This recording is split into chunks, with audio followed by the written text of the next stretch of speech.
I'm Melissa Conley-Tyler, the National Executive Director of the Australian Institute of International Affairs, and today we're hosting our national conference on the topic of foreign policy for a top 20 nation. For 90 years, the Institute has been stimulating debate about international affairs within the Australian community, and it's a very important public service indeed. States around the world, there is a place of global leadership that we can provide on a bigger scale, which is an important role for us to play, and which does help us be, therefore, an activist middle power. This region. No country has unlimited foreign policy or political energy.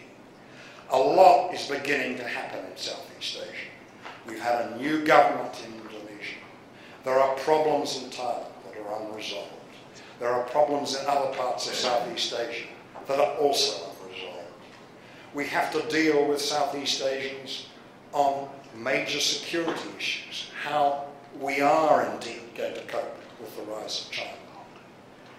And our propensity, our capacity to do all this is derogated from if we continue to be seen as a satrap.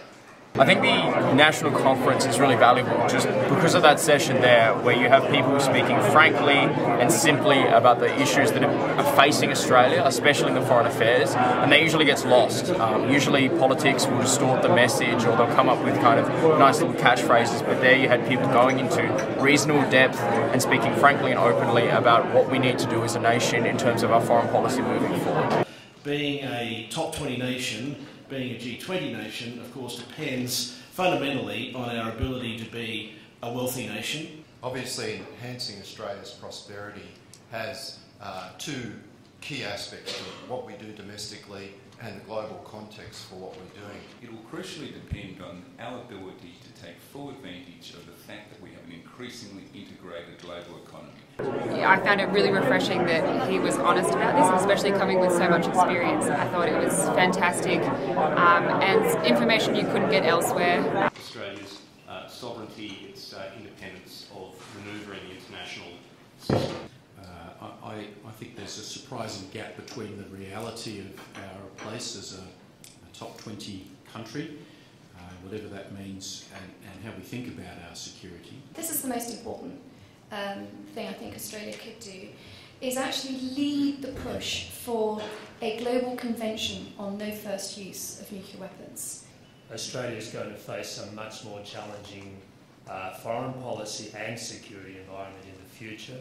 Right, it's been a very interesting and challenging set of presentations over the day, and providing some great talking points and discussions. International trade in bananas has been more tightly regulated under international law than that of conventional arms.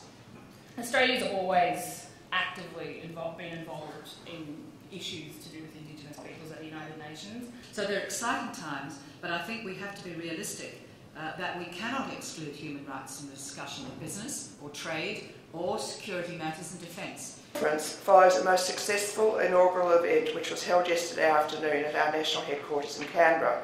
This was a masterclass series where 6 of our honorary fellows spent time with about 50 of our younger members from all over the country. These younger members are here today, and we welcome the contribution which will be made by some of our future decision makers. I really appreciated the discussions at the AIIA masterclasses yesterday. I think they generated some real thought-provoking questions that we need to consider as students. There's lots of interesting things happening.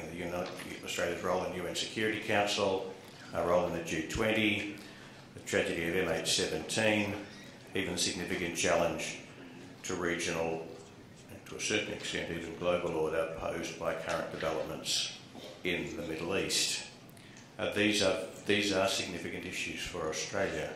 So to say thank you again to the Department of Foreign Affairs and Trade Public Diplomacy Division for its long-term and much valued support of the AIIA. To thank you to our exhibitors, Taylor and Francis, Odyssey Travel, Scope Global. It's because there is such passion, such a degree of passion for Australia's international affairs that keeps a volunteer organisation like the AIIA going, that I don't have as much concern for Australia's international future. It gives me great hope I hope we will continue to have these thoughtful and informed debates on how Australia remains a top 20 nation. Thank you.